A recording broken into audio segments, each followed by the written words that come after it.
Diego Muniz, he's done it again. Oh, what a lovely goal. And I'm delighted for Sasha Lukic. It's his first goal for the club and he'll love that. The Hammersmith enders are on their feet. It's Muniz again. Fulham 3-0 ahead.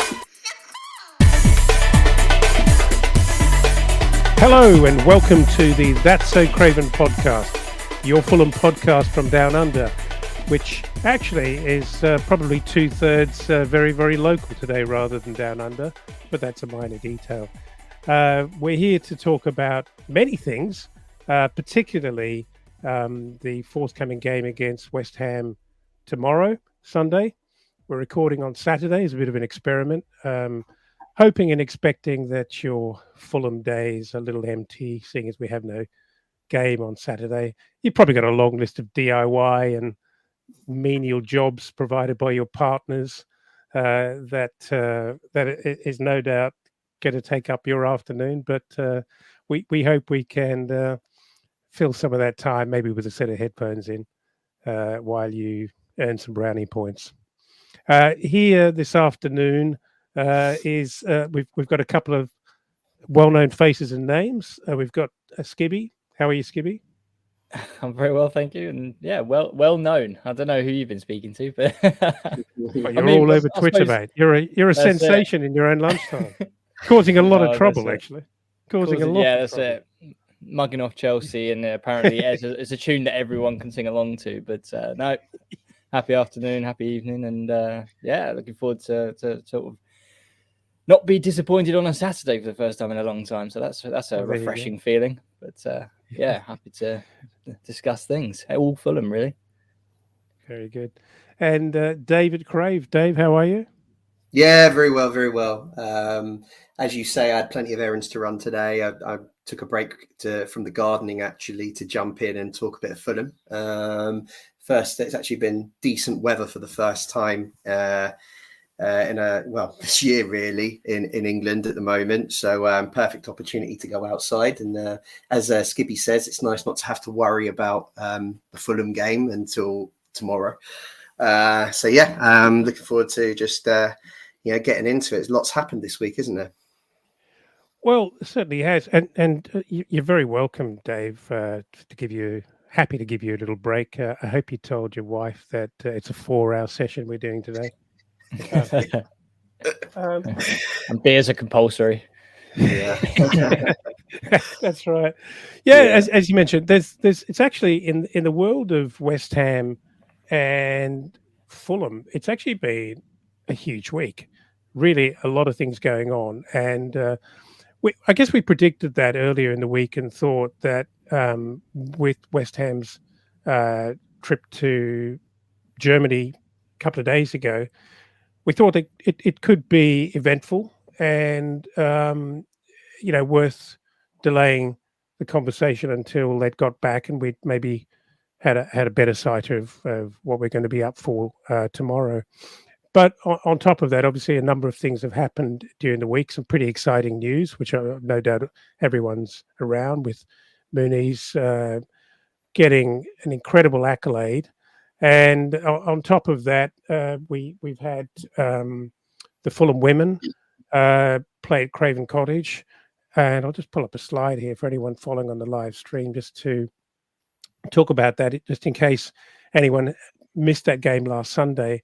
I guess you could call it a rare treat for the women to be offered the opportunity to play at Craven Cottage. And it's always a great occasion. I'm not sure of exactly what the attendance was, but I do believe that Johnny Haynes had a good couple of thousand in there, which, yeah, it's just a great atmosphere and really great for the women to play in front of a decent crowd. Not that Motspur Park is exactly empty, but it's an entirely different experience to be playing at a Premier League ground on a wonderful surface and obviously using all of the facilities on match day as well. So, look, an incredible result against Dartford, who are having a very, very good season and are likely to be contenders for the silverware. And I would say, I don't think it's being unreasonable to say that Fulham probably overachieved in really brushing Dartford aside with a 4-0 victory. A couple of goals actually created on by the Fulham women, and a couple of own goals. But really, they they did incredibly well. Very, very played some really beautiful football, and they're a pleasure to watch. And certainly, we at That Said Craven are very, very happy and proud to keep supporting the girls and giving them a platform. Skibby, I know you had half an eye on the game, following along on YouTube, and again, thank you to Fulham Football Club for actually providing that stream. It's such a pleasure to be able to watch it. I mean, normally we're kind of following through written articles and the odd snippet here and there 3 or 4 days later.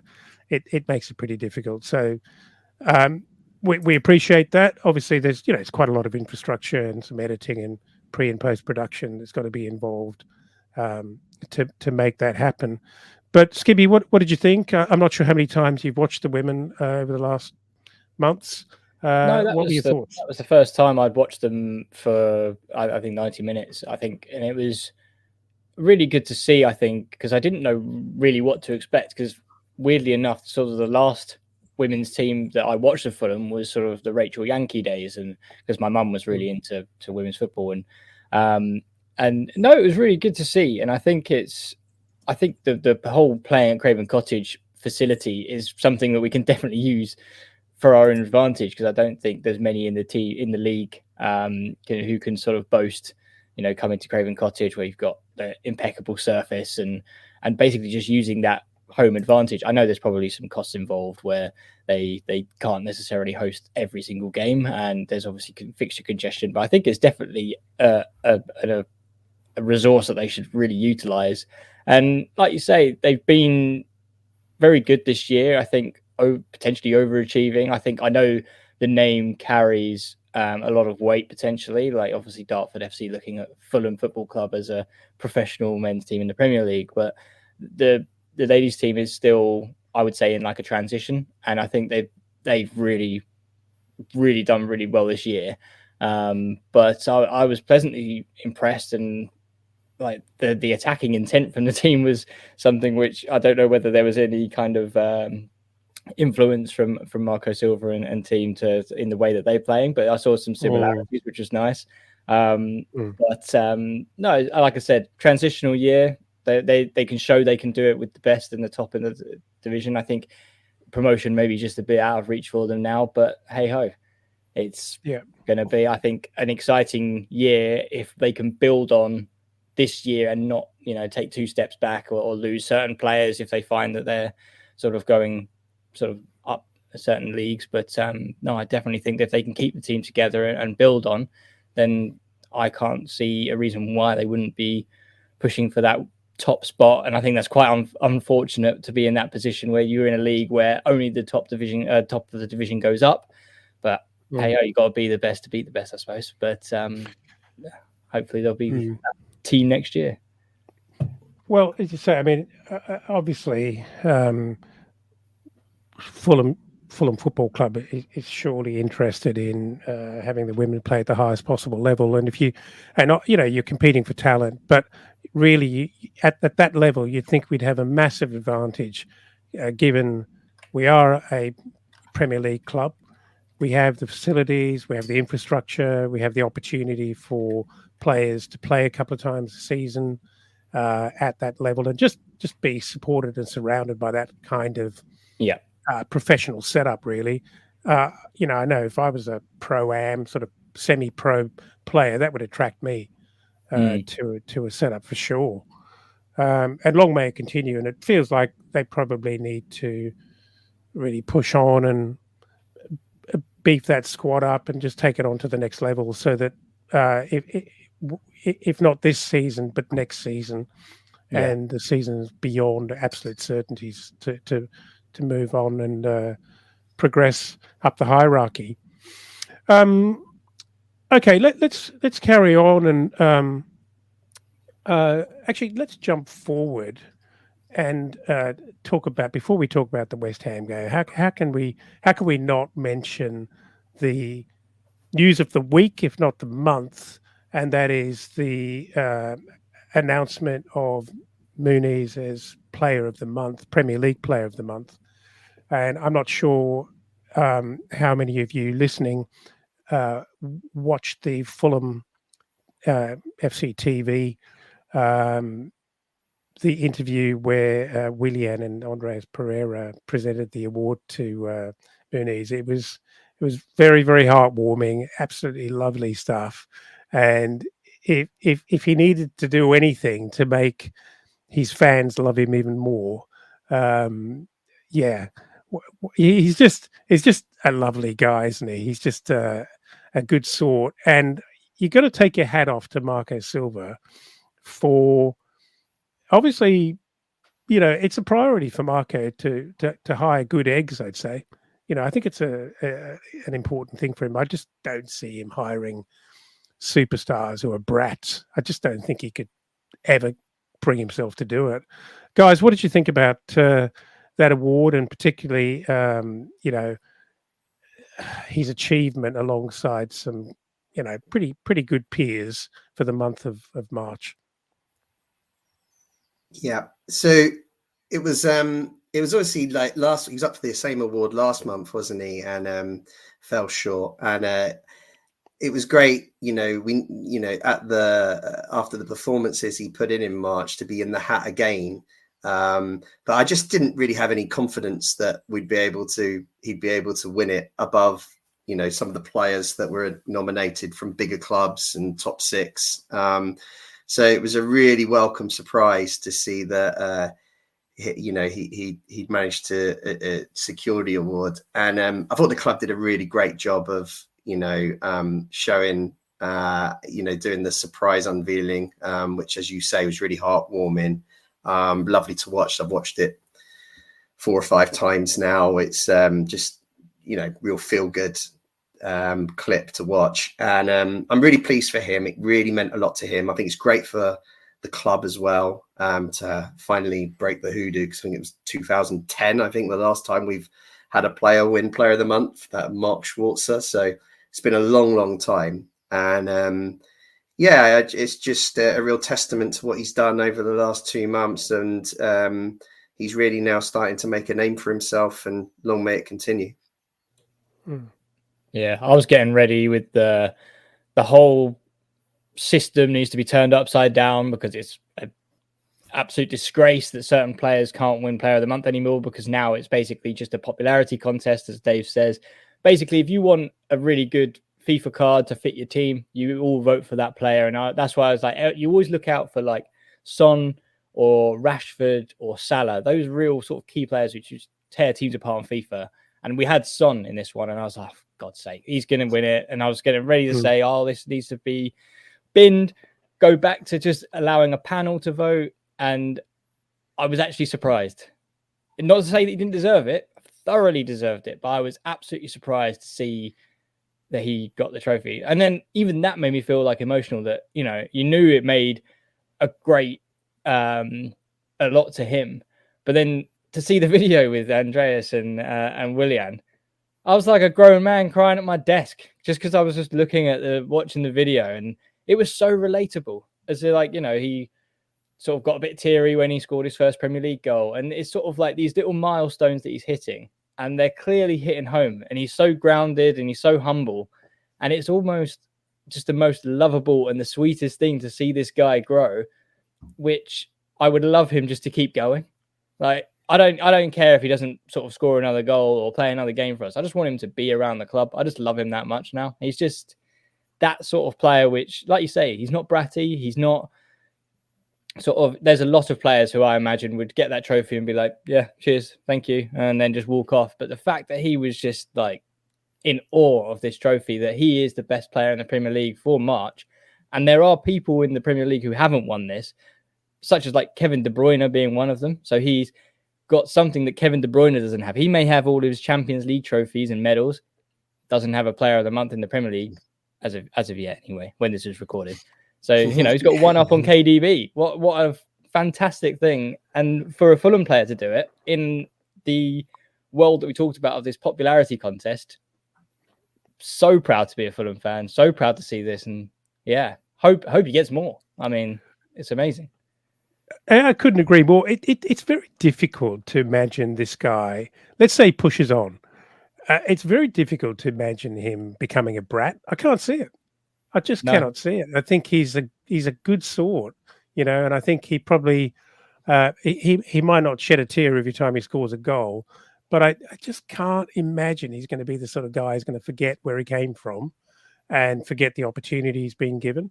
And how he's been backed through a pretty lean start.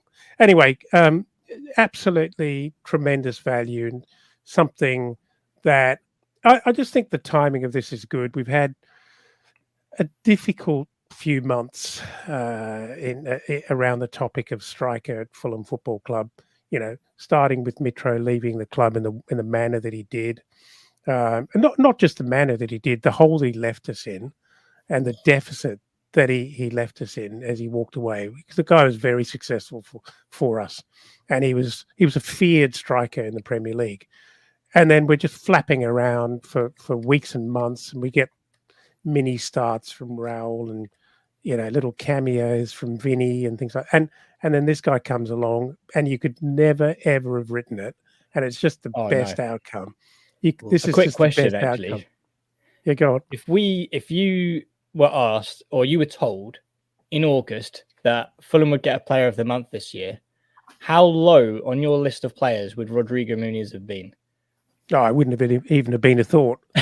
Honestly. I think it would be more chance of like Luke Harris getting it than Muniz, because he was just so out of favour, so lowly rated, even by Fulham fans. We didn't think he had this in him. It's just phenomenal. I would have been sectioned if I said anything about Muniz winning the Player of the Month in March. Yeah. The only disappointing thing for me about the whole thing is the state of that trophy. I mean, it's pretty pathetic. It looks like they've just coloured in a Pringles box, isn't it? Just probably really disappointed with that. It looks like a gender reveal cone, or maybe like what are they? Like an Amazon. What is it called? The Amazon, like a confetti cannon. Yeah, or an Amazon Echo. But not an Echo. What's it called? Amazon. Oh, I know what you mean. Yeah, Alexa. Yeah. Alexa, that's the thing. It looks like Alexa wrapped in Man City colours. Yeah. Anyway. Anyway. It's probably appropriate that we also talk about another award within the club, which Skibby brought to our attention. I think he picked that up pretty early on the news cycle, and that was let me get his name right. I hope he's listening, because he can pick me out on the pronunciation. But I think it's Payazitsi. Is that right? Payaziti, I'd say Payaziti. Payaziti. Let's go with that. Yeah, Payaziti. I'm paying that. Under 21s, up and coming star.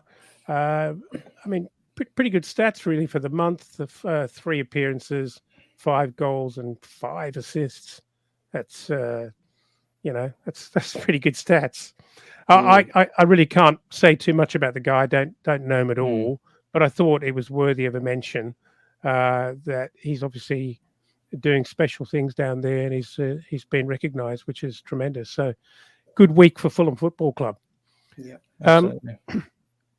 So let's switch back now to the thing that's going to dominate our weekend, and as we said before, the thing that can't possibly ruin our Saturday, and that is the fixture against West Ham. It's got everything to play for Sunday's hearts and minds and feelings. But before we talk about the fixture tomorrow, which I should probably give you the details on, if I could only. I've made this so small now, I can't even bloody see it. But let me try and get back to it. Oh, there we go. Clearly in need of a director here, aren't I? Let me try that. So the game tomorrow is a Sunday fixture, obviously, and that is at 9 p.m. Western time in Australia and 11 p.m. Eastern Standard Time, obviously, at the London Stadium at 2 p.m. kickoff. I'm not sure if either of you two are going, but I think I heard you weren't. I am. Oh, you are going. Well done. And in the US, we've got a 6 a.m.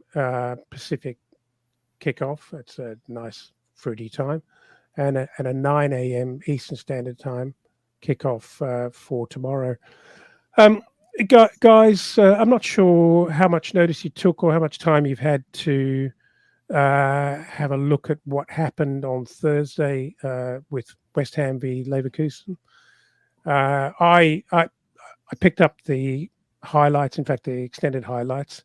I thought West Ham looked fairly predictable as West Ham, but I thought they looked pretty ordinary. Is that harsh to say that? I would say that's the story of their season, but I tell you what, my first impression was, if that is Europe, I feel quite confident about Fulham being competitive in Europe, even in the current squad. I know there's 9 points in the Premier League between these two sides at the moment. So, we've got to recognise that because they're doing a job. But it didn't look an amazing standard game to me. I know I saw that through a lens of 5 minutes of highlights, which is probably not enough to really draw a decent conclusion. But Skibby, what are your impressions of that outing, and how do you think that sets West Ham up for this fixture against us tomorrow? Yeah, so it's hard to gauge on the first leg, I think, because I think a lot of teams go in not wanting to lose and not wanting the second leg to be out of sight. So I think it was a cagey affair. You had kind of West Ham setting up exactly how they would set up, which is to contain and hit on the counter attack using Mikel Antonio's just physicality all round. I mean, they were hit with the news that Jared Bowen is out because of a bruised spine or a bruising to his spine. I'm not sure how long he's going to be out for, whether he'll be back for the second leg. Not sure, but that is a very big impact for them. He scored, I think, 15 goals this year in the Premier League. No idea about all competitions, but you know what, 15 in the Premier League is a ridiculous amount for a team that's mid-table. So he is a huge loss for them. But I think the real key thing that I see from how West Ham play is Mikel Antonio being that outball, bullying and just using his pace to get beyond defenders and just really making an absolute nuisance of himself. But the fact that they don't have a backup striker, and I think that's something which a lot of my friends who are West Ham fans have been crying out for years.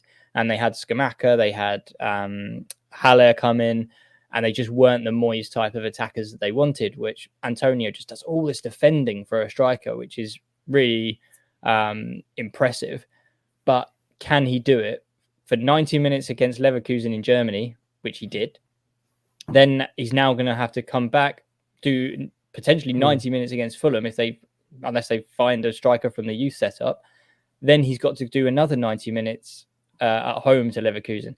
That is a lot of minutes for someone who does such an intense work rate that he does, that I think that's going to benefit Fulham in a way that he may not either be used as effectively against Fulham to try and save him for the home leg against Leverkusen, because they're 2-0 down, so they need to go for it.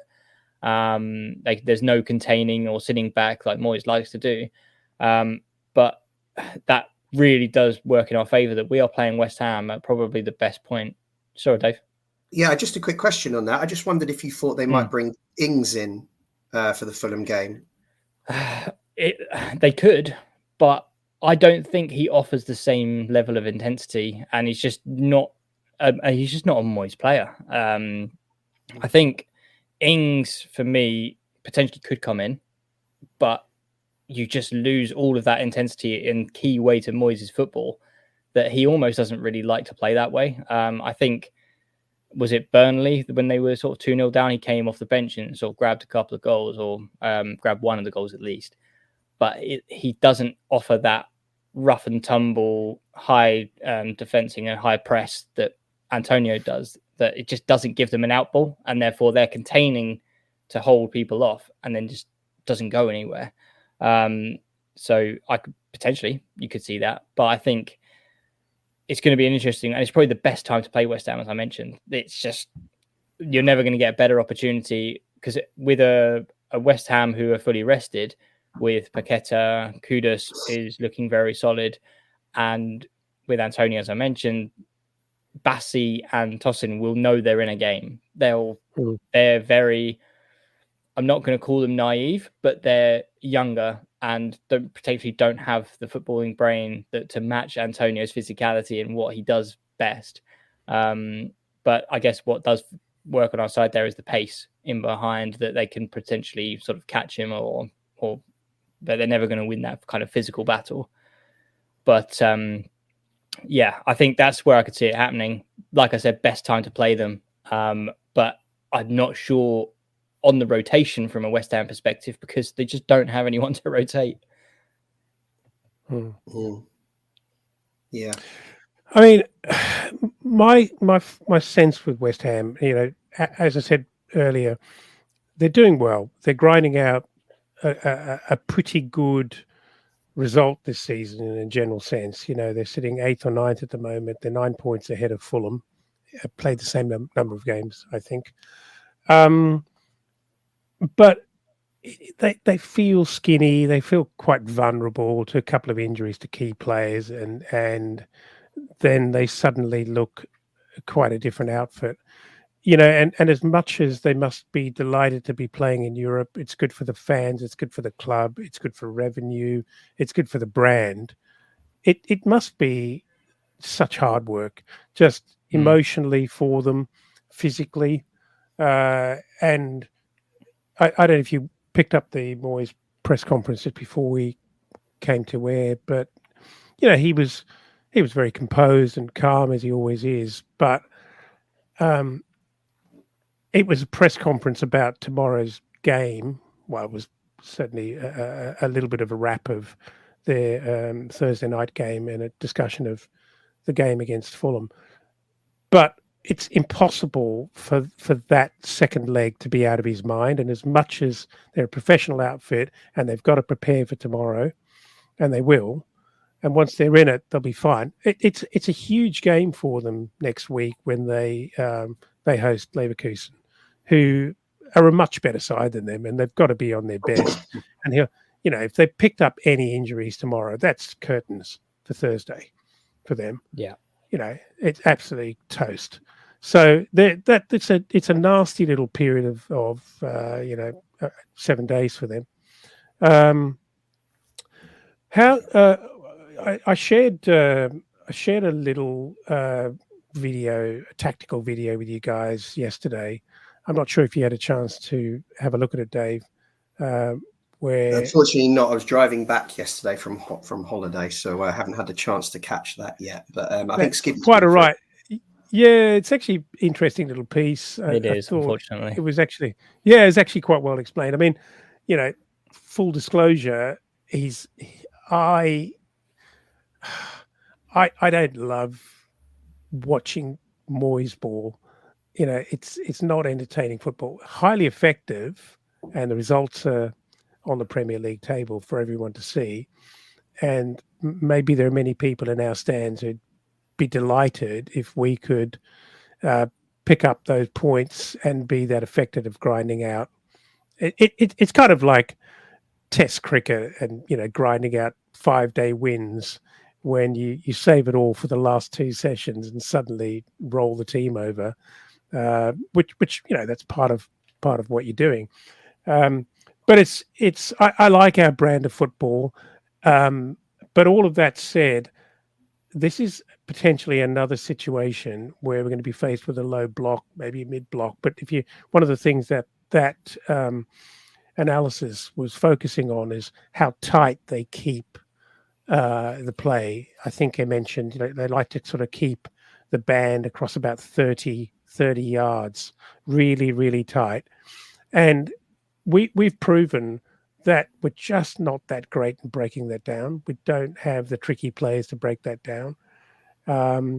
So yeah, this is yet another test on the road for Fulham, who don't always play that well when teams are happy for us to have the ball. And West Ham are very happy for opposition sides to have the ball. Yeah.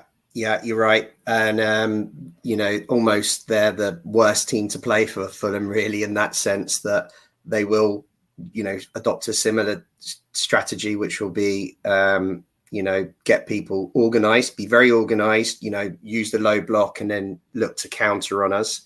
And as you say, we just lack the kind of ability currently to be able to break that down. We prefer when teams press us from the back, and then we can break round them and attack quickly to create chances. And that's just the only way we're going to be able to make that opportunity happen, is if we manage to score first in this game and find a way of scoring first. And I think that is just so key with this game.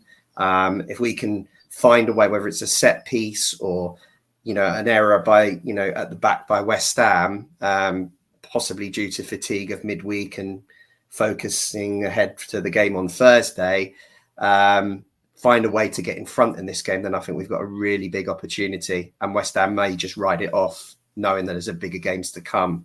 But obviously the team have given us a lot of confidence recently away from home that we're able to kind of do that.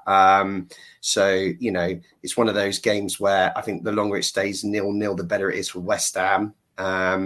More chance that they'll will find a way of making a mistake and giving them an opportunity, or they'll get a set piece or something like that can go their way. So as always with Fulham, first goals will be really important, but no more so than tomorrow. I think it's huge, and we've just got to find a way really of making sure that we can get our noses in front. I do think there's a few things with West Ham. I do think they will be distracted, and I think they 2-0 is not the end of the world. If they score first at home, they're back in the game. I think another interesting result on Thursday was Liverpool losing 3-0, because if they go out of that competition, West Ham have got to be one of the favourites to actually win it.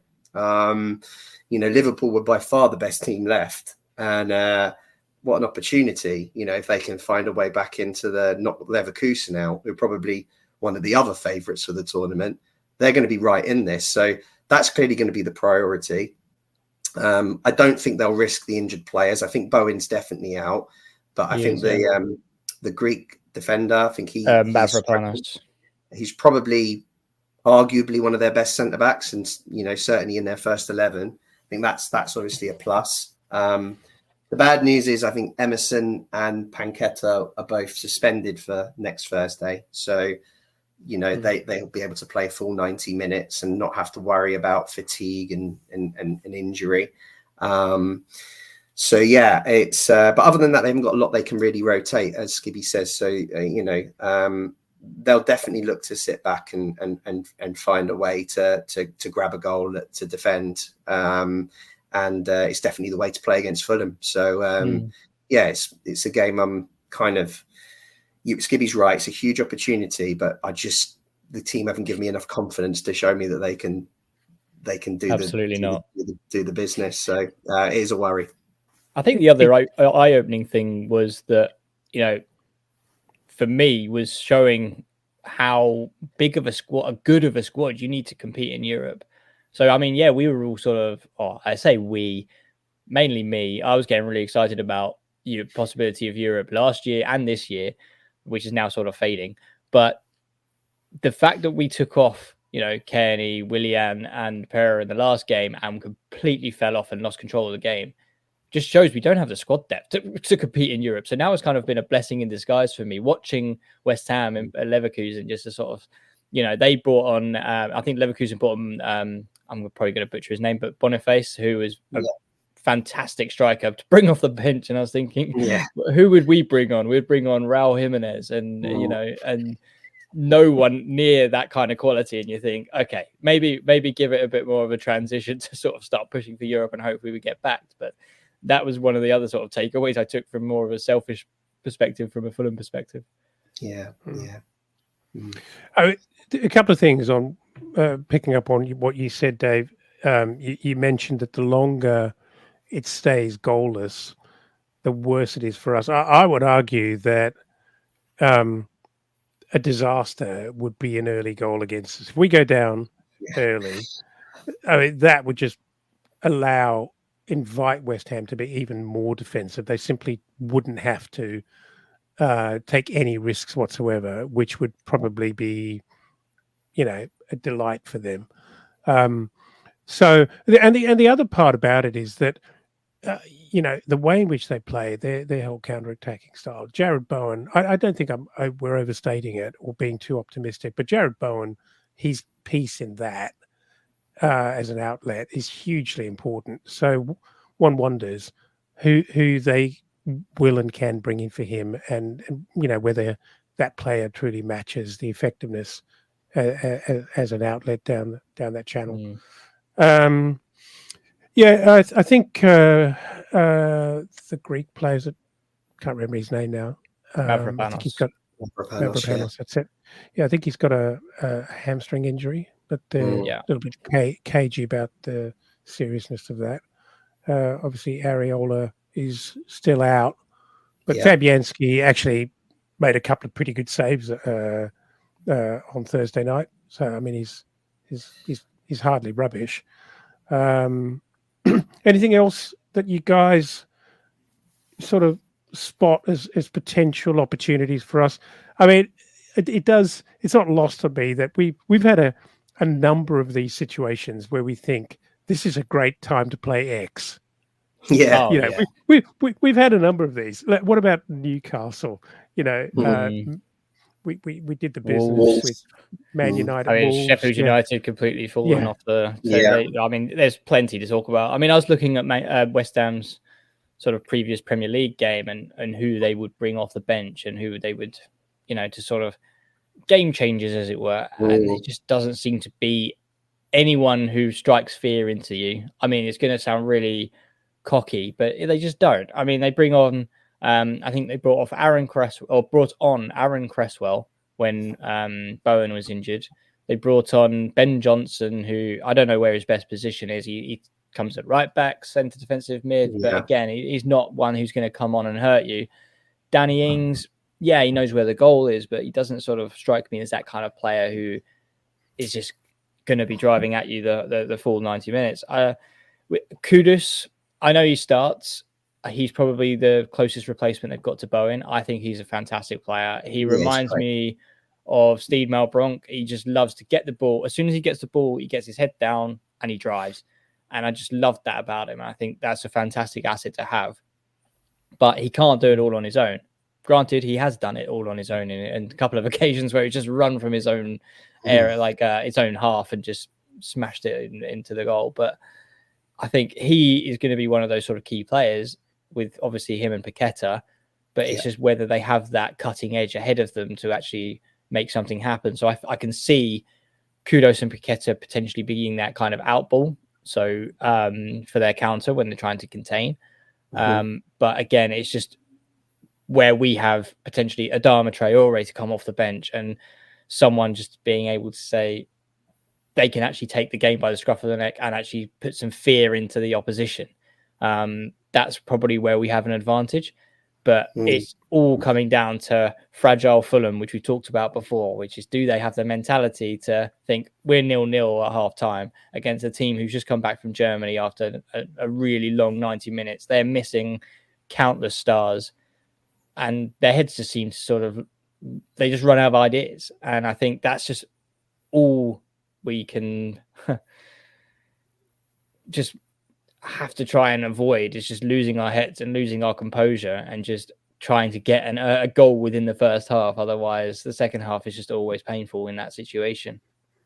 Yeah, I think one of the reasons why I think 0-0, the longer the game goes on, is potentially a worry for us, is because I'm starting to think that Marco's struggling a bit with, having a fully fit squad and all these options.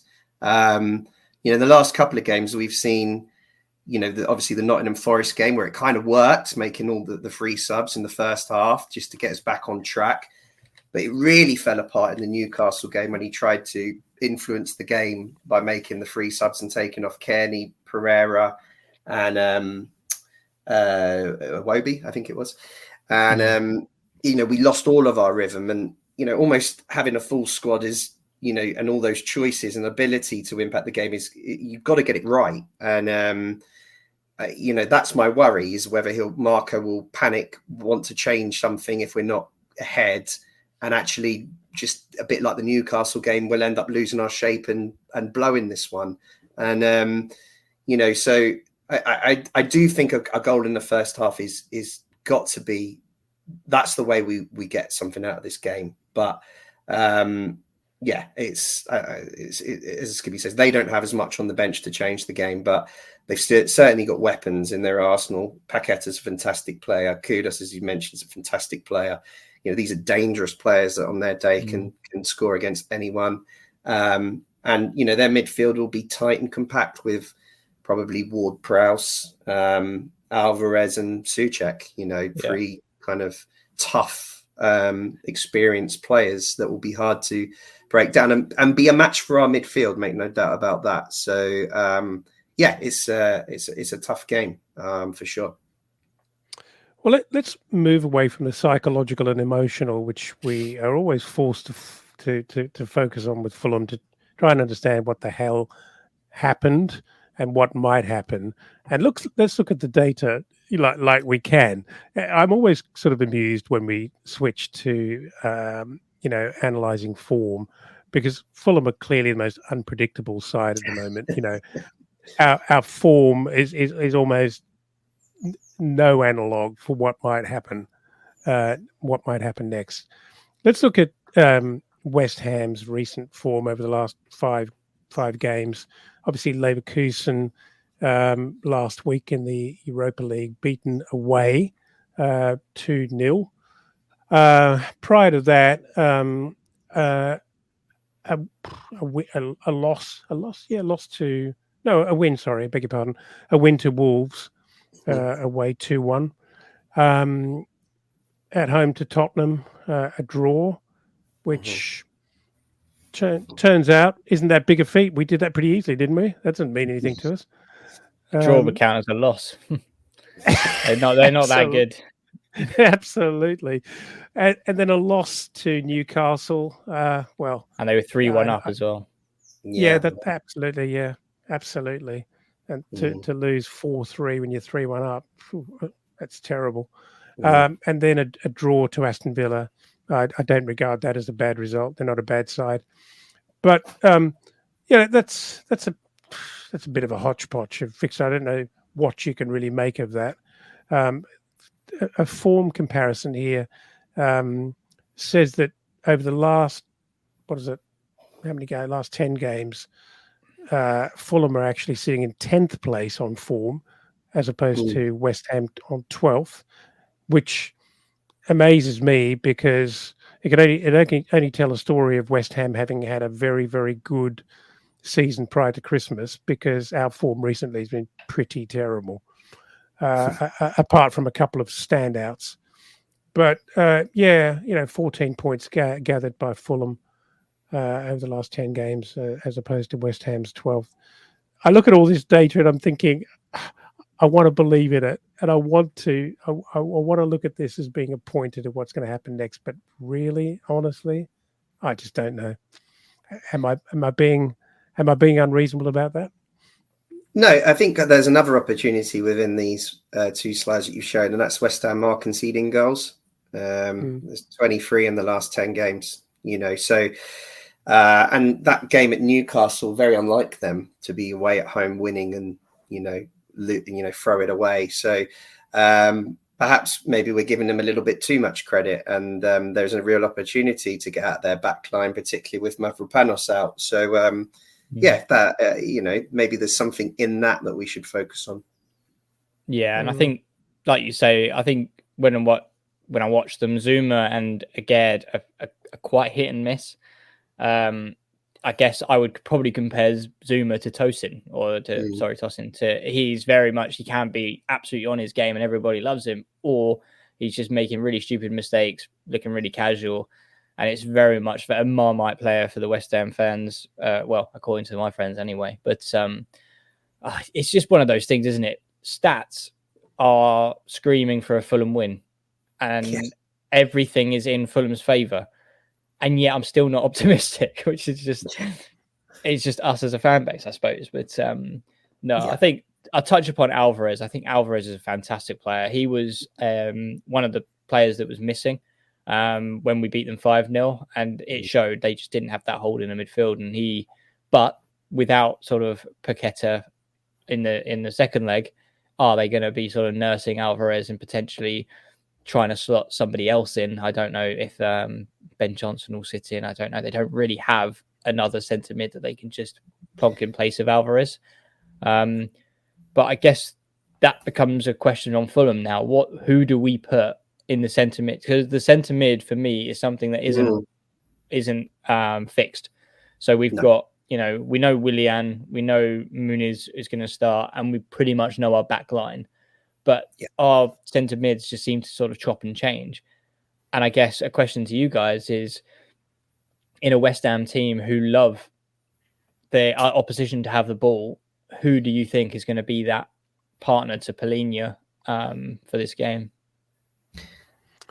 I would be brave and play Kearney and try and, if we know we're going to have the ball, then get someone in who's going to be the most effective with it. And I think that's Tom Kearney. Although it wouldn't surprise me if Lukic comes back into the side. I think he's ahead of Reed at the moment. Just in recent games, he's featured more. So, but you're absolutely right. That is a kind of an unknown. We don't know who's going to put in there. I mean, he might even throw a wild card and stick Iwobi in there for this one, to create a wide space for someone like Traore, who hasn't started a game yet. So it's really hard to tell at the moment where he's going to go. But if you're asking me personally, I think it would be Tom Kearney to partner Zhao. As you say, I don't expect too many changes other than that. Our goalkeeper and our defence are pretty set in stone. And Willian, I think, will certainly start. And Mooney's up front. So it's just that right-hand side potentially and centre mids where there could be a switch. Yeah, I tend to agree with you, Dave. I mean, top 4, top 6 sides have enjoyed as much as 70% possession against West Ham. I'm not sure how that stat changes as you move down the table, and whether they compete a bit more and, are happy to take the ball.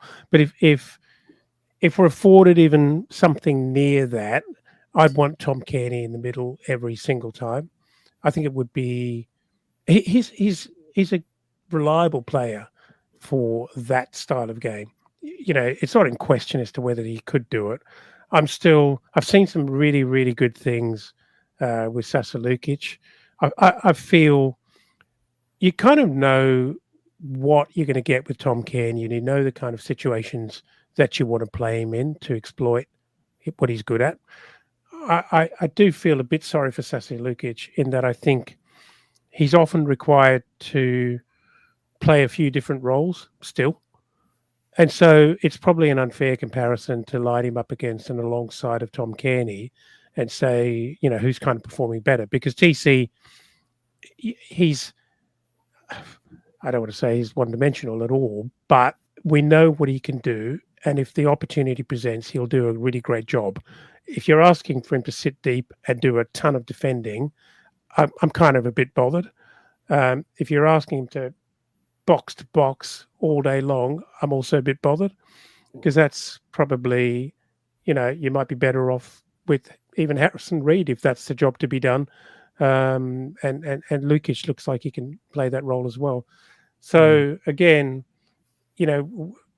as punters here, we think we understand what the job at hand is, but I'm sure Marco will have analysed this to pieces, and he'll have a plan. And as much as we always love to say trust Marco, back to your comment, that substitution, when he took those 3 players off, it wasn't only an expose of just how little we had on the bench, but was it the first moment this last 2 seasons that we've seen Silva panic? Was it a moment where he thought, shit, this has really got beyond us, I've got to do something here? And he actually, I think it's a pretty widely held sense and feeling that he absolutely cooked it, Was that a moment of panic? I think it was. I think he tried to. I think obviously Newcastle had changed their style in the game, and we were finding it tougher to break them down. And I think he tried to change our tactics by bringing on three very different kind of players, and it just backfired. It didn't work at all. It just our whole shape fell apart, and that's what I was saying before. I worry that almost he's got too many options. He can tinker too much from the bench at the moment, and that creates its own problems. And something that we haven't had the pleasure of all season, because we've had various injuries throughout. Now we don't, and you think that would be a massive benefit, but we're seeing actually how it can go against you if you don't get it right, and that would be a little bit of a worry of mine tomorrow. And that's why we're still talking about the starting 11, because we're coming off a loss again, so we know that there's potential for changes. And I do hear the argument for Luke as well. If he's nervous about the counter attack, you're right about Tom Kearney. He's not particularly well suited to that. It will leave João quite exposed, really, if West Ham continue to counter on us. So I understand the argument for putting Lukic in that scenario as well. So yeah, I really want to see Marco get a grip of the squad and how he's going to approach and change games, because I think that's going to be quite important for the rest of the season.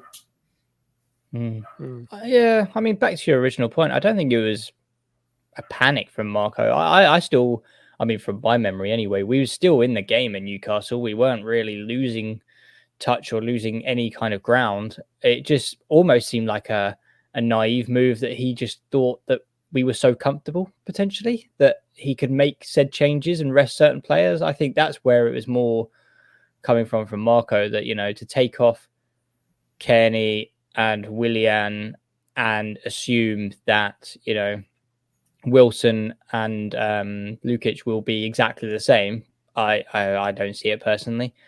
But hey, I think maybe he's learned from that we don't certainly carry the same characteristics, especially with Lukic. I don't think he's the sort of the right number 8 that fits the bill when we're sort of, when a team is sitting in and we want to contain keep the ball and sort of push for with a lot of attacking intent. I just don't think Lukic is that player. I know he scored against Spurs, but I just don't see anything else from him. I mean, Dave actually touched on a perfect thing. I think originally I was saying Kearney starts for me, and that I was speaking to Cottage Tactico offline and just and he agreed. So there you go. You can take that accolade with you that you agree with Cottage Tactico. But Iwobi for me in a number 8 would be very interesting, because I think he carries the ball so well. He's such a strong player, not necessarily the quickest, so he's probably not the best out wide. But do you give Wilson another chance out wide with Iwobi in there? I think that would be a very, very attacking move. I think it would be because I think defensively, because he's so physical, he would still be able to complement João. But I think that's probably wishful thinking. But yeah, it's interesting. But I can't see anyone else but Kearney start this game. Loves the ball at his feet, loves to sort of attack with or have possession. And I think that's just the way we're going to go. Yeah. One player we haven't talked about is James Ward-Prowse. Are we anxious about his capacity to hurt us at all tomorrow? Set-piece merchant, no. He's just scores. He scored direct from a corner against Wolves. I think that's more on Wolves than him, if I'm honest. Nobody should be scoring from there in a professional game, in my opinion. But no matter who you are. But I think he is a luxury player. He is our kind of Andreas Pereira, as it were, that he puts a good ball in from a free kick from a corner, but out in open play, he doesn't really offer much else. I mean, here we go. I'm setting us up to concede to Aaron Cresswell and James Ward-Prowse from a header or something stupid. But I just don't. I think you're right.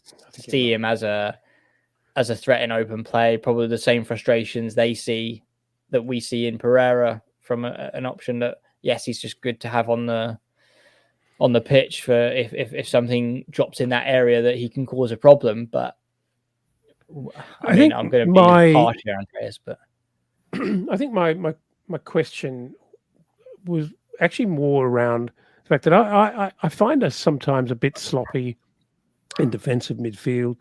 We give away unnecessary free kicks, and almost kind of naively surprised when we find ourselves suddenly defending something in quite a dangerous position. Well, you cannot do that for Ward-Prowse. He's a bit of a Beckham to me. Amazing dead ball player, like super gifted, but not really that scary outside of that.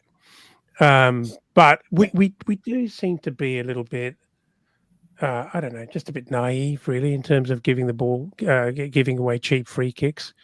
And I don't think Zhao's the only person who's guilty of that. Harrison Reed can often be really guilty of that. And also a spiteful Sasa Lukic when he's been gingered. But anyway, the other one I wanted to talk about is Tosin. Now, there's been renewed conversations in the media about him with Spurs apparently, very interested in him. One of the Manchester clubs I also heard noises about, and of course West Ham's been touted as being interested in Tosin. Is there anything? I mean, it seems strange to me that if Tosin is walking at the end of the season, which it seems he is, because if he isn't, how come he hasn't signed a contract? So one assumes he's going to walk, right? It seems strange to me that Marco persists with him, because I would have thought Marco's the kind of manager that if you don't want to play for this club, I'm going to give someone else an opportunity, because I want to give it the opportunity to someone who wants to be part of this unit. That's the kind of manager that he appears to be in my head, and yet he's persisting with Tosin over Diop. Do you see anything changing in the selection of Tosin in the subsequent games as we run out towards the end of the season? Is there at any point going to come where we're not really fighting for 8th, we're not going to end up 16th, and does Marco keep playing Tosin? So I think for now, yes, I think there's no indication that he's going to take Tosin out and put Diop in the squad. I totally understand the logic behind what you're suggesting, that there's one guy that's signed on long term there, and then there's another that's looks like he's leaving at the end of the year. Why not, with so little left to play for, bring in the guy that's more likely to be here longer term? That's a perfectly reasonable argument. But I suspect perhaps Marco hasn't given up on the club securing a contract for Tosin, and sees him as an important player in the system. It's got to be one of those two reasons, but whatever it is, I just can't see him taking him out. I'm not saying he had a fantastic game against Newcastle, but I didn't particularly think he was at fault for the goal, or did anything obviously wrong in the game that would suggest that he should be dropped from the starting 11. So whereas I totally understand the logic, there's just been no indication from Marco that he's got any intention of leaving him out. So I think I would be surprised, unless there's injury or suspension, if the defence changes much at all for the remainder of the season. Yeah, I completely agree with that. I think the only other thing I could add to that is potentially there's some tricky finance at play with financial fair play. Like if you run down his contract and then he signs it in June, then does that mean that the new money then starts rolling over into the next financial year? Because I think they do June to June. So there could be something weird like that. That's just me being tinfoil hat on maybe, but they're getting a little bit more tricky with their finding the loopholes in terms of freeing up cash. because I think it's going to be, if the reports are true, then the Tosin contract is going to put him as one of the highest earners, which is going to show as quite a big impact into sort of financial fair play going forward. But it's one of those things. Only Marco and Tosin and the club know what's going on. So I don't think Marco's got sort of the gall to play someone who doesn't want to be there and leaving at the end of the season. So maybe there's something where he's actually showing an intent and we are going to be signing him on an extension after the season's finished. Not too sure. But if we play him to the end of the season and then he leaves to Spurs, where he's going to be fourth choice anyway, fair enough. But I don't know. It's up to him at the end of the day, isn't it? But unless there's something weird gone on with Diop as well, because Diop's not even making the squad. I know Ream is probably one of the sort of the vice captain type of the squad, but to not make the bench after signing for us for between 15 and 18 million just seems a bit strange. And we're going to play someone instead who's leaving the club. Potentially Diop's had a tantrum and upset Marco, and now Marco's kind of hands are tied and he has to play the player. He's got one away who's being really dramatic, and you've got one away who's not signing a contract, but he's being professional about it. Then you're just sort of playing the guy, who's not a massive pain in the arse at the end of the day. But I mean, there's so many theories I could come up with, and I'm sure I can come up with some more if anybody wants them. But it's true, because but Dave's theory that we're trying to sweeten Tosin because we'd like to keep him. We think there's still an opportunity. To your idea that perhaps Diop's fallen foul, and now Marco's got no choice. And I think, in fairness, if you look at the last 10, 15 games, there'd been a couple of ordinary outings, but Tosin's been pretty good. Yeah. He's actually been pretty good, and in a couple of games, outstanding. So I don't think there's any kind of any concern about whether his position on paper is kind of justified. It's all the other things floating around in the background, and who will ever know? Who will ever know? No, I think there's starting to become a little bit of frustration in the fan base as well around that whole situation. So, bit of frustration as to why he hasn't signed a contract, why he doesn't want to stay with the club. And fans are emotional, aren't we? We want to commit to the club and be part of the future. So I totally understand, that frustration, and I share it. But I think, Marco's perhaps not looking at it just like the fans are. I think he might be looking at it more from a tactical point of view, and, thinks that perhaps Tosin's ahead of Diop and wants to play his strongest team. It might be as simple as that. Hard to argue with that, really. Very difficult to argue with that. When his job is to make points and, progress the club, it's kind of got to be front and center. Okay, I've got some bad news for you guys. I think your DIY lists, probably going to be unavoidable today. And a few people are going to be let out of solitary confinement very soon. But I think let's talk about some scoreline predictions for tomorrow. Skibby, how are you feeling? What are you thinking? Oh, my head's saying that we're going to get back on track and it's going to be a 4-0 win. Just part of me is just feeling that. I think something's going to click. We've had too many crap games where I think it's just going to fall back into place, and a week in West Ham team, I think it's just going to be a miraculous, unpredicted 4-0 win. But I can also see us losing, so it's a bit strange. But I'm going to stick with 4-0. Wow. Dave, follow bold. That, beat that. Yeah, that's bold. Love it.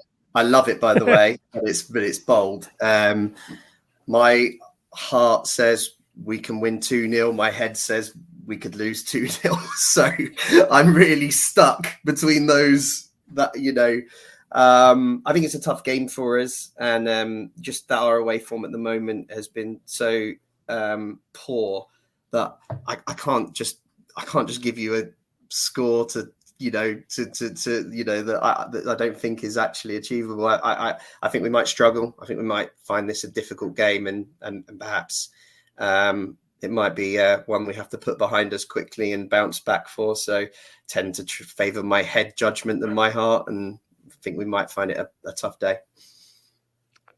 Am I detecting that you're having trouble actually saying the words? I am very much. I don't like to predict Fulham to lose, but and I don't want to demotivate the fan base, but we all know that you've got to be realistic, and away form has been really poor, and it's not just me not having confidence in the team away from home. I don't think they're confident about getting away results, and that's more concerning.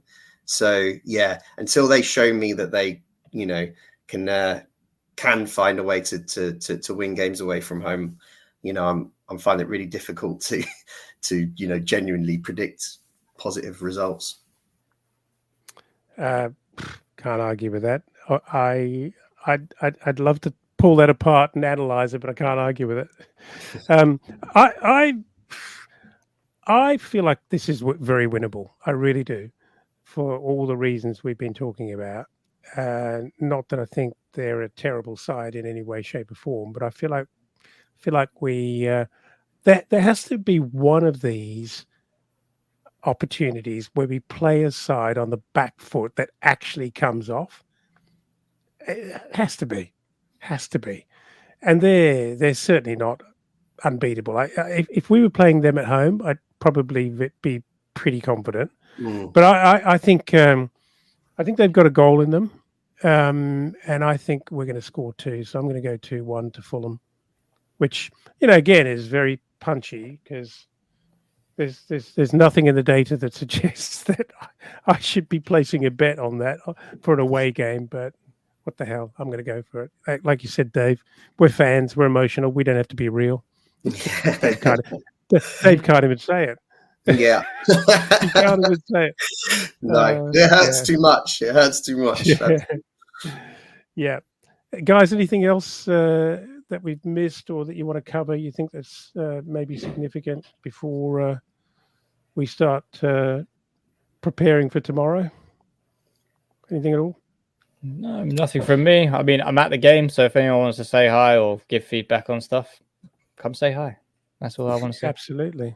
And on that vein, of course, we'd be very grateful, obviously, if you did continue to like, follow, and subscribe to the podcast, to the YouTube channel, to our X account, to everywhere, really. Follow Dave, follow the Putney Perspective, that's Skibby's account. Follow everything, just be part of it all.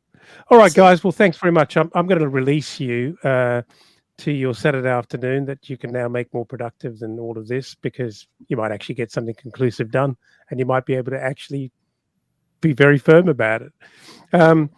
So, yeah, well, thanks, guys. Thanks, Skibby, for joining us today. Thank you very much for having me, and hopefully you guys are wrong and I'm right, and we're all laughing. That's what I want.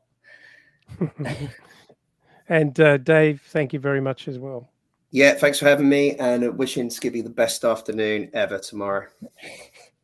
Yeah, and shout out to Jack, who's recovering from a procedure this week, and to Sam, who is, I'm not sure where really. He told me he was out at a 30th birthday this afternoon, but who knows? It's no longer the afternoon. He still hasn't appeared, so who knows? But anyway, thanks everyone for listening. I hope we've filled a little corner of your world this afternoon, and in the absence of a game at Craven Cottage or anywhere else. But until next time, it's come on, you Whites.